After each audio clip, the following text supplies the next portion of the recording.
كده حساب حضرتك 200 جنيه. حبيبتي انا اسف قوي بس انا مش معايا فلوس تكفي. ولا يهمك يا حبيبي، انا هدفع ما تقلقش. اتفضلي. انا اسف ان انا احرجتك في المحل بس انتي عارفه ظروفي. لا طبعا ما تقولش كده، انا عارفه ان انت لسه مش لاقي شغل وان انا لازم اقف جنبك. بكره هتعرفي انا معايا كام في حسابي اللي في البنك. حاولي ما تتصدميش. انت مش محتاج تشرح لي اي حاجه يا عمر، انا كده كده حبي ليك مش هيتغير. لا طبعا مش هسيبه يا ماما، حتى لو معاه نص جنيه برضه مش هسيبه. استني بقى يا ماما عشان الرقم هيظهر. يا رب ما يطلعش معاه رقم قليل قوي عشان ما يتكسفش قدامي. نعم 50 ايه؟ ده انا مش عارفه اقرا الرقم اصلا. لا لا لا لا لا، دي اكيد غلطه، اكيد هم كتبوا لي فلوس واحد تاني بالغلط. عمر اسراء ظهر لك الرقم؟ ايه ده؟ العربيه الفراري دي بتاعت مين يا عمر؟ دي بتاعتك، انا جبتها لك هديه. بجد؟ انا برضو عايزه افهم انت كدبت عليا ليه؟ انا هشرح لك كل حاجه. انا خبيت عليكي عشان بحبك. والله وخليتني حاسب على الاكل في كل مره نخرج فيها عشان بتحبني برضو؟ يا شيخ ده انت خليتني ادفع لك ايجار شقتك لمده 6 شهور. انا عارف انك استحملتي عشاني كتير وصدقيني انا هعوضك عن كل ده. طب وانت عملت كده ليه اصلا؟ عشان كنت بختبرك. بتختبرني ازاي يعني؟ انا مفيش بنت حبتني او قربت مني الا عشان الفلوس، وانا كان نفسي ولو لمره واحده بس ان بنت تحبني عشان نفسي، عشان شخصيتي زي ما انت عملتي كده يا اسراء. بس انا خلاص هعوضك، واول حاجه هعملها ان اوريكي بيتي الحقيقي اللي هيبقى بيتنا قريب. بتهزر؟ انت عندك KFC في البيت؟ ايوه، وفي فرع الماكدونالدز في الدور اللي فوق. خلاص سامحتك. ثواني يا حبيبتي هرد على التليفون. براحتك. هو انا بحلم ولا ايه؟ ايه ده؟ اسراء انا كسبت صفقه مهمه جدا. طب وانت متضايق ليه؟ اسراء انا في حاجه مهمه جدا كنت مخبيها عليكي. انت في خطر. ما ينفعش تقولي لاي حد مهما كان مين اني مليونير. ليه يعني؟ عشان انا عندي اعداء كتير وهيحاولوا يوصلوا لفلوسي باي طريقه. طب والناس دي ممكن تعمل فيا انا حاجه؟ معرفش، بس احنا لازم ناخد بالنا كويس. انت لازم توعديني دلوقتي يا اسراء انك مش هتقولي لاي حد انا معايا كام. خلاص انا مش هقول لاي حد ايا كان مين، بس انا ليا عند حضرتك فلوس كتير قوي، وبما ان معاك مبلغ زي ده فانا عايزه فلوسي دلوقتي. اكيد طبعا، خدي الفيزا بتاعتي اشتري بيها اللي انت عايزاه. اشتري اللي انا عايزاه؟ ايوه. انت متاكد؟ ايوه، بس اهم حاجه ما تقوليش لاي حد. اسراء وحشتيني قوي. غادة انت كمان يا حبيبتي. هو خطيبك فين صحيح؟ عادي يعني في الشغل. ليه؟ اخيرا لقى شغل؟ ده انت كنتي صعبان عليا قوي، ما كانش بيشتري لك اي حاجه خالص. لا وكمان كنتي بتصرفي عليه. على فكره بقى هو بيشتري لي كل حاجه، وكمان هو اكبر مليونير مليونير، وكمان هو اكبر مليونير. جبتي كل اللي نفسك فيه يا حبيبتي؟ ايوه اكيد طبعا. برضه مش كفايه، خدي انا جبتلك السلسله دي هديه. الله حلوه قوي. ايوه يا غاده عايزه ايه؟ عايزه اقولك انه كلها نص ساعه وكل الناس تبقى عارفه انه حبيب القلب مليونير. الاوردر وصل يا فندم. تمام، حسابك كام؟ لا ما هو مش انت اللي هتدفعي الحساب. اما نشوف بقى حبيب القلب ممكن يضحي بالفلوس عشانك ولا لا. اسراء انت ايه اللي مصحيكي لحد دلوقتي الساعه 3 الفجر؟ انا مش اسراء، ولو عايز تسمع صوتها تاني هتحول لي 10 مليار جنيه دلوقتي حالا. ايه قدامك 5 ثواني عشان تقرر، والا لا هحولهم لك. خلاص حولتهم، دورك انك تخليني اكلمها. عمر انا اسفه، انا اللي قلت لغدا مش مشكله يا اسراء، انا كنت عارف ان ده هيحصل فعملت حسابي. فاكره السلسله اللي انا اديتها لك هديه؟ ايوه. دي مش سلسله يا اسراء، ده جهاز تعقب. سلم نفسك، المكان كله محاصر.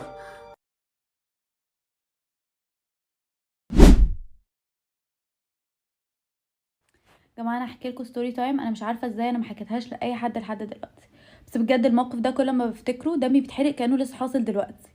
مره كنت في الجامعه، فكنت في نشاط طلابي كده، ففي بنت جت قالت لي اسراء تعالي اعمل لك شعرك سنبله. فانا قلت لها يعني لا شكرا، انا عاجبني شعري هو مفروض كده النهارده. قالت لي لا هو حلو وكده، فانا ما رضيتش احرجها وقلت لها طيب تمام. فبدات تعمل لي السنبله. فقلت لها في الاول بصي خدي بالك عشان انا شعري يعني بعامله معامله خاصه عشان ما يخشش في بعضه وكده وما يهش، فخدي بالك. قالت لي لا اخد بالي ايه، انا بعمل سنبله كتير وكده وما تكبريش الموضوع. قلت لها طيب تمام. ابتدت تعمل فيها. بعدها بدقيقتين بالظبط بدات تقول لي اسراء انا مش عارفه في حاجه غلط في شعرك. قلت لها يعني ايه حاجه غلط في شعري؟ قالت لي ايوه مش راضي يتعمل سنبله. قلت لها يعني ايه، انا دايما ماما بتعملها لي، طب ايه المشكله؟ راحت قالت لي مش عارفه دخل كله في بعضه ومش راضي يتفك، ومش عارفه اخد خصله اعمل بيها حاجه وخلاص مش عارفه.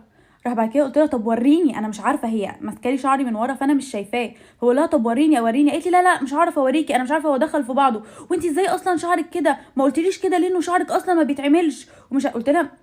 راح بعد كده بصيت لها كده ولقيتها بتزعق لي ان انا شعري مش راضي يتعمل سنبله حرفيا. رحت بعد كده قلت لها طب ممكن تفكهولي، راحت قالت لي لا مش عارفه افكهولك وسابتني ومشيت. قعدت بشعري كده ربع سنبله وداخل في بعضه لغايه لما في بنت صعبت عليها جات لي وقعدت تفكلي في شعري، وكل ما تفك حته عن حته يقع شعر، حرفيا بيقع خصل زي ما هو، ولغايه ما فكيته كله حرفيا كميه كبيره جدا من شعري وقعت. وبجد انا مش عارفه انسى لها الموقف ده لحد دلوقتي.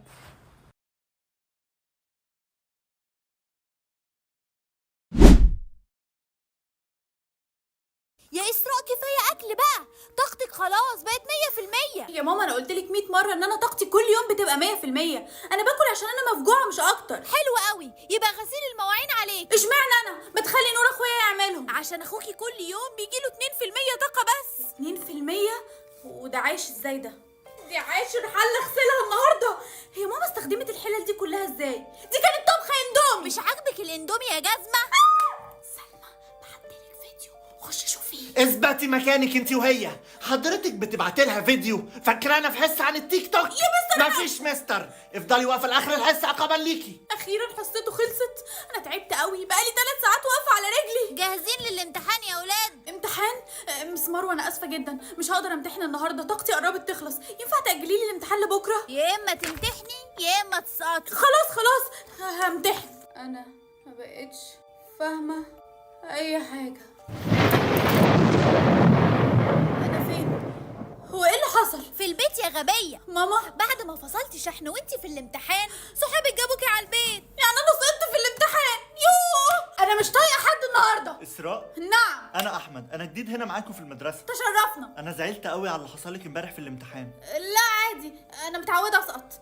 شكلك لسه تعبانه، ايه رايك نروح نفطر عشان تعوضي الطاقه اللي انت خسرتيها دي؟ انا رايي كده برضو. ها قررت تاكل ايه؟ بس بصراحه في مشكله. في ايه؟ الفطار ب20% طاقه، وانا بصراحه معيش الطاقه دي كلها. مش مشكله، انا هسلفك. بجد؟ شكرا. ايوه يا ماما. مكتوب عندي ان طاقتك بقت 40%. عملتي ايه بالطاقه دي كلها؟ خلاص يا ماما لما اجي هبقى احكي لك. يا اسراء يا جزمه، ده انا هعمل. ايه يا اسراء، في حاجه مع مامتك؟ لا خالص مفيش اي حاجه. امال مالك، في ايه؟ مش عارفه، بس انا طاقتي عماله تقل من غير ما اعمل اي حاجه. هو انت طاقتك كام دلوقتي؟ 3%. انا حاسه ان انا هيغمى عليا. طب استني، انا هبعتلك طاقه من عندي. بسرعه. حاسه ان هيغمى عليا. انا هبعتلك طاقه من عندي. انا مش عارفه احولك اي طاقه. هو هيحصل ايه لو انا طاقتي خلصت مرتين ورا بعض؟ هتموتي. ماما انا شكلي كده عيانه. اغسلي المواعين يا يا اسراء. ماما بقول لك عيانه، طاقتي عماله تقل ومحدش عارف يبعت لي اي طاقه. احسن عشان توزعي طاقتك يمين وشمال. خلاص بقى يا ماما. ها يا اسراء، المشكله اتحلت؟ لا ما اتحلتش، انا جايه عشان اودعك. لا ما تقوليش كده، انا هحاول ابعتلك طاقه تاني. طاقتك قلت اكتر. انا طاقتي بتقل بسرعه جدا كل ما انت بتبقى جنبي. ايه اللي انت بتقوليه ده يا اسراء؟ انا ما بسرقش طاقتك. بس انا ما قلتلكش ان انت بتسرقها، انت اللي اعترفت بنفسك. خلاص يا اسراء، انا بسرق طاقتك، ارتحتي؟ انت بتعمل كده ازاي؟ انا مصاص طاقه. يعني ايه؟ مصاصين الطاقه بيحتاجوا 500% طاقه في اليوم، عشان كده اضطريت اسرق طاقتك. اشمعنى انا؟ عشان انت كل يوم بيجيلك 100% طاقه، فقلت يعني لو سرقت منك شويه مش هتحسي بحاجه. رجع لي اي حاجه من طاقتي انا بموت. انت ساعدتيني كتير يا اسراء، وعشان كده انا مش هرجع لك طاقتك بس، انا هديكي طاقتي كلها.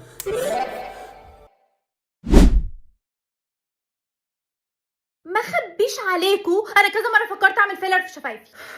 اخيرا قلت لكم السر ده، بس الصراحه في كل مره برجع عن قراري. اولا عشان بفتكر انه في منتجات بتعمل نتيجه شبه الليب فيلرز، وثانيا عشان بخاف من الحقن. فعشان كده هجرب معاكم البولد بوستر ليب كومبو من شيجلا. اول حاجه الليب لاينر.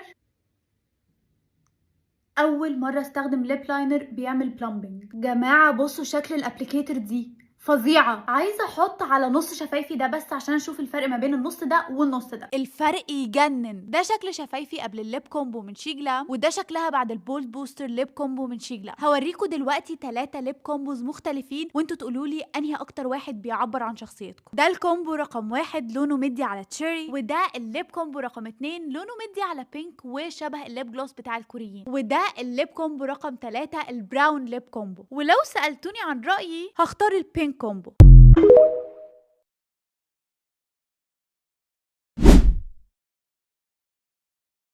هو ايه اللي فوق راسي ده يا دي عدد ذكريات طفولتك يا صرصورة. يا نهار ابيض، 10,000 ذكرى. شكلك كنت شقية قوي. حلوة قوي، عشان دايما افتكر الذكريات اللي عملناها مع بعض يا تيتا الملك. حبيبة قلبي تيتا يا صرصورة الأميرة. في حريقه في القصر، لازم جلالتك والاميره الصغيره تخرجوا من هنا حالا. أرجوكي ما تسيبينيش يا تيتا، أنا ما عنديش حد غيرك من بعد ما بابا وماما ماتوا. ما تقلقيش يا حبيبتي، هتبقي كويسة. جلالتك خدي بالك، السقف بيقع علينا. اسراء عملت لنا الفطار؟ لا لسه، معلش هعمله حالا. بقول لك ايه، احنا مدفوع لنا عشان نربيكي مش عشان نخدمك. محدش علمك تعاملي اللي بيربيكي ازاي. ما انت عارف، حتى لو كان حد علمني ما كنتش هبقى فاكرة. ذكرياتي كلها اتمسحت. يا دي النيله، اجري يا شاطر اعملي الفطار.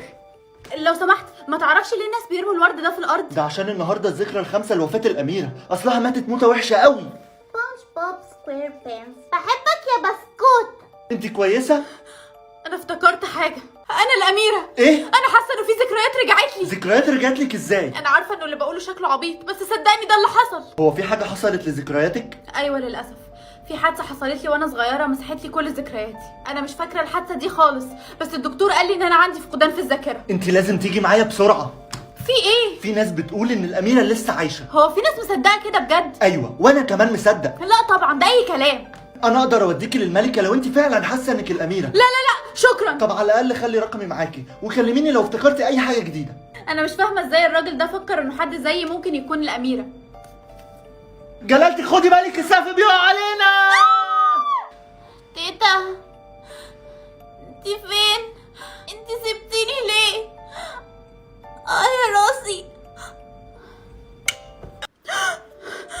أخيرا لقيتك. إسراء في إيه؟ أنا حاسة إن أنا الأميرة ومحتاجاك تاخدني الملكة حالا. بصي، هو في مشكلة صغيرة، هما مش بيدخلوا أي حد للقلعة، بس أنا هقنعهم إن أنت من عائلة ملكية. ده منظر واحدة من عائلة ملكية؟ أنت هتعمل كده إزاي بس؟ يا بنتي أنا عندي فكرة، تعالي معايا هنروح السوق. أنت مش شايف إنه شكلي كده أوفر شوية؟ لا طبعا، ده أنت شكلك يجنن، لازم تقنعي الملكة إن أنت عندك حس فني. ماشي، أقنعتني. يا حراس، الأميرة إسراء عايزة تقابل الملكة.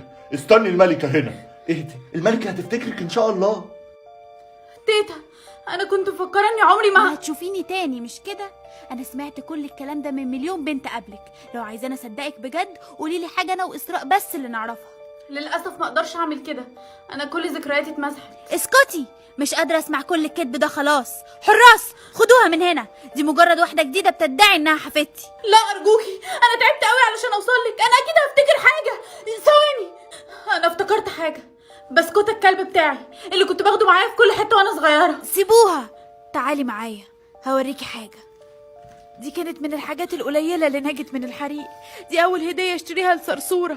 انت اكيد ما كنتيش هتعرفي المعلومه دي لو ما كنتيش. ما تقلقيش، أنا حفيدتك. ايوه فعلا، انت صرصوره، انا فاكره عينيكي. انا اسفه اني خليت الحراس يطردوك. ولا يهمك يا حبيبتي، طب انت نجيتي من الحريق ازاي؟ أنا فاكرة حاجات بسيطة قوي. حبيبتي أنت فاكرة حصل لك إيه؟ لا، طب فاكرة اسم مامتك أو اسمك أو اسم باباكي حتى؟ انا مش فاكرة حاجة خالص. يعني انت لما فوتي في المستشفى كنتي فاقده الذاكره؟ أيوه. مش مهم، الحمد لله على رجوعك لينا يا حبيبتي. على فكرة يا تيتا، أنا ما كنتش هعرف أجي هنا لولا هو. اسمك ايه يا حبيبي؟ يوسف جلالتك. مش عارفه اشكرك ازاي يا يوسف، انت لازم تحضر الحفله معانا. واخيرا هعلن لكم ان الاميره صرصوره رجعت للقصر تاني.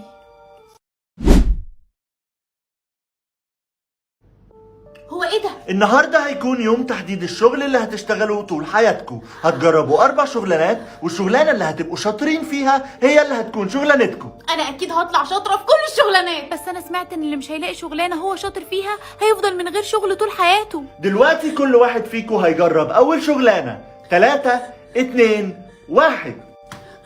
مدرسة حلوة أوي. هاي يا ولاد، صباح الخير. ايه المدرسه العبيطه دي؟ هنبدأ حصتنا النهاردة بفزورة، حاجة كل ما بناخد منها بتكبر. الواجب. انتوا مالكوش في الفوازير، نخش على المسائل. 6 في 6 بكام؟ 63 يا ميس. شاطر. ب36 مش ب63. وانت هتعرفي أكتر من الميس ولا إيه؟ لو ميس عبيطة زيك يبقى هعرف اكتر منك. ميس فاشلة. ميس فاشله. ميس فاشلة. اسكت يا ميس فاشلة. واضح انك مش نافعه في التدريس يا اسراء. أرجوك اديني فرصة تانية، أنا كان فاضلي بس أحفظ جدول الضرب. للاسف وقتك خلص خلاص، يلا على شغلانتك التانية. مصففة شعر ده انتوا جيتولي في ملعبي. اتفضلي حضرتك منورانا. ما شاء الله شعرك طويل قوي، تحب اقصهولك كله؟ لا لا لا لا، قصي حته صغيره قوي. ليه بس؟ ده الشعر القصير عليكي احلى. وانتي مالك انتي؟ ما تعملي زي ما بقولك. اسراء ناوليني الفرشه اللي جنبك. حاضر. انتي عملتي في شعري ايه يا مجنونه؟ على فكره احنا عاملين عروض على البواريك. ده انا اللي هعمل من شعرك باروكه. حضرتك عايزه تصبغي شعرك اصفر؟ ايوه. عينيا. اظن ان هي دي الدرجه المناسبه. ايه رايك؟ الله يخرب بيتك، انت صبغتي اسود وانا عايزاه اصفر. مش فارقه كتير، انتي بتركزي في تفاهات على فكره. تفاهات؟ طيب. صفر تاني. انا خلاص اتعودت. مروضه ايه؟ لا لا مش عايزه، رجعوني. اسراء في ناس عايزينك على الباب. ناس زي مين؟ شكلهم مهمين قوي. بابا لو معاهم اسد اقفل في وشهم الباب حالا. اسد ايه بس يا اسراء؟ يلا دول مستنيينك. واخيرا لقيناكي، يلا بسرعه انت اتاخرتي اتاخرت على ايه؟ على العرض بتاعك مع الاسد. هو انا ما قلتلكش؟ مش انا كتفي وجعني، مش هقدر اروض الاسود. انا هريح النهارده لحد ما كتفي يخف. على فكره يا اسراء انت كنتي ماسكه كتفك التاني. الاتنين وجعني. يلا بسرعه بلاش دلع. هو ده صوته؟ ايوه صوته. ثانيه واحده هجيبهولك. يا لهوي. ارجوك يا استاذ اسد ما تموتنيش، ده انا حتى فيلم المفضل ذا لاين كينج. الاسد اهو. بس ده كلب لعبه مش اسد. ما هو ده كان اختبار لجرأتك يا اسراء، بس للاسف فشلتي فيه. انا كده فاضلي وظيفه واحده بس، لو فشلت فيها هفضل من غير شغل.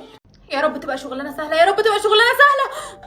طباخه ايه؟ ده انا لما بعمل اندومي بيتحرق. اسراء كويس اني لقيتك. انت عايز اسراء مشيت من هنا. بطلي استهبال، انا معايا صورتك وعارف ان انت اسراء. انت النهارده هتطبخي لواحد من اصعب الشيفات اللي بيقيموا الطباخين الجداد. يا جماعه انتوا بتعملوا فيا كده ليه؟ انتوا قاصدين تكرهوني في الشغل كله؟ احنا لو خلينا الامتحان سهل مش هنعرف الشغل ده مناسب ليكي ولا لا. لازم نتاكد كويس قوي ان انت مناسبه للشغل. يا رب انجح بقى، عشان لو ما نجحتش ماما هتموتني. التحدي هو انك هتطبخي 3 اطباق، مقبلات وطبق رئيسي وتحليه. يعني ايه مقبلات؟ يا دي النيله هتودينا في داهيه. انا كده فهمتك كل حاجه ماشي. صحيح نسيت. في ايه تاني؟ في حاجة مهمة جدا لازم تاخدي بالك منها. الشيف عنده حساسية شديدة جدا من الفراولة، اوعي تستخدميها في التحلية. والله عنده حق، انا كمان عندي حساسية من الرنجة. يا شيخة بقى اسراء انا مش مصدق اللي هقولهولك، بس الشيف عجبه الطبق الاولاني جدا. ما انا قلتلك هشرفك. ما تفرحيش قوي كده، لسه فاضل طبقين. طيب الطبق التاني خلص وديهوله. ها الطبق التاني عجبه جدا. طب خلاص روح انت وانا هوديله طبق التحلية بنفسي. يا رب تعجبه. ثانية واحدة، هو كان قال لي حاجة عن الفراولة. كان بيحب الفراولة زيادة، هزود له صوص فراولة. ها النتيجة ايه؟ يا اسراء مش انا قلتلك ان عنده حساسية من الفراولة؟ ده تعبان جدا. سلام. انا حياتي كده اتدمرت. اسراء الحقي، نتيجة الشيف بتاعتك اتغيرت. ازاي؟ ده انا كنت هموت الراجل. مش عارف، استني الموبايل بيرن. الو. ايوه. مش معقول. ماشي هقول لها. انجز. في ايه؟ مش هتصدقي، بالرغم انك كنت هتموتي الشيف الا انه عايز يعينك رئيسة الشيفات في مطعمه. بيقول انه ما داش اكل احسن من اكلك. الحمد لله. سابق لا تتردد لاحق. اسكتي يا اسراء، انت سمعتي الاغنيه دي فين؟ انا سمعتها على التلفزيون. مش قلتلك 100 مره انه لو اي حد كبير سمع اي اغنيه حياته هتنتهي؟ يعني انت لو غنيتي هتاذي ماما، انت عايزه كده؟ لا اوعدك يا ماما ان انا مش هسمع اغاني تاني. رايحه فين يا اسراء؟ رايحه الشغل يا ماما. في ايه؟ مش هتخرجي الا لما تلبسي دول. يا ماما دول بيوجعوا لي ودني، ينفع ما البسهمش؟ لا طبعا، انت ما تعرفيش امتى ممكن اي حد يغني، وساعتها حياتك هتبقى في خطر. انا خايفه عليكي. حاضر. اسراء هو انت خلصتي الورق المطلوب منك؟ ايوه انا كنت. ايه ده؟ ايه اللي في ودنك ده؟ ما توريهولي كده. معلش يا حسام، بس انا ماما موصياني ان انا ما اقلعهمش. في ايه يا اسراء؟ هو انا هاكلهم؟ ماشي بس ترجعهم لي بسرعه. اكيد طبعا، بس بيخديهم من الزبالة. انت عملت كده ليه؟ عشان المدير قال 100 مرة ان احنا ما نحطش حاجة في ودننا واحنا بنشتغل. ويلا بقى عشان المدير عايزك. استاذه داليا حضرتك طلبتيني؟ ايوه يا اسراء. لو حضرتك هتكلميني ان انا ما حققتش التارجت الشهر اللي فات فانا اسفه. لا مش هو ده الموضوع. امال ايه؟ يا سهر الليالي. استاذه داليا بطلي غنى. يا سهر الليالي. قلتلك بطلي. يا حل. يا نهار ابيض، ايه اللي انت عملتيه في استاذة داليا ده يا اسراء؟ ما كانش في حل تاني، كانت بتغني وعايزه تموتني. ايه؟ مستحيل طبعا تعمل كده، انا هتصل بالبوليس. ماما مالك يا حبيبتي؟ ايه اللي حصل؟ حصل مصيبه يا ماما. حسام اللي معايا في الشغل كسر السماعات بتاعتي، وبعدها على طول مديرتي بدات تغني. لا تبكي يا ماما انت بتعملي ايه؟ لا انظر ماما انت بتغني ليه؟ ماما من انت مش سامعاني؟ حريري لا تقطع الرجاء. اسراء انت كويسه؟ انا اسفه. انت عملتي فيا كده ليه؟ مش عارفه، انا ما كنتش قادره اتحكم في نفسي. اسراء يا اسراء ارجوك اصحي. اسراء ماما انا هنا يا حبيبتي. انا ودني بتوجعني قوي يا ماما. كل حاجه هتبقى كويسه. وريني ودنك، في حاجه غريبه في ودنك. حاجه غريبه في ودني ازاي؟ اثبتي، انا هطلعها. لا لا يا ماما ارجوكي لا. لازم يا اسراء، الحاجه دي هي اللي وجعلك ودنك، لازم نشيلها. طيب ما تتحركيش. طلعتها. الشريحه دي كانت في ودنك يا اسراء. انا حاسه انه في واحده في ودني انا كمان. قربي هطلعها لك. طلعتها. شاطره يا اسراء. ماما هي ايه دي؟ انا جات لي فكره، حطي السماعات دول في ودنك عشان يحموكي وغني. لا طبعا يا ماما، انا خايفه اذيكي. ما تخافيش، غني. لا تبكي يا صغيري، لا انظر نحو السماء. ماما انت كويسه؟ ايوه، ما حصليش حاجه. اكيد الشريحه اللي كانت في ودننا هي السبب. بس مين اللي حطها في ودنا؟ افتحوا الباب حالا، انتوا الاتنين لازم تيجوا معايا حالا. ابعد عن بنتي. ماما انت موتيه؟ لا طبعا، بس احنا لازم نفهم ايه اللي بيحصل. روحي هاتي حبل عشان نكتفه في الكرسي. ايه ده؟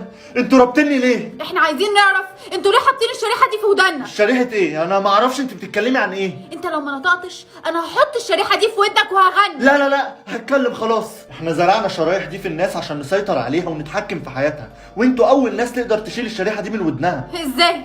انا مش فاكره انه حد زرع حاجه في ودني. ما احنا بعد ما زرعناها مسحنا ذاكرتكم عشان ما تفتكروش حاجة. اسراء احنا لازم نبلغ الناس كلها. انتي لايف دلوقتي. جماعه انا لازم احكي لكم خبر مهم قوي.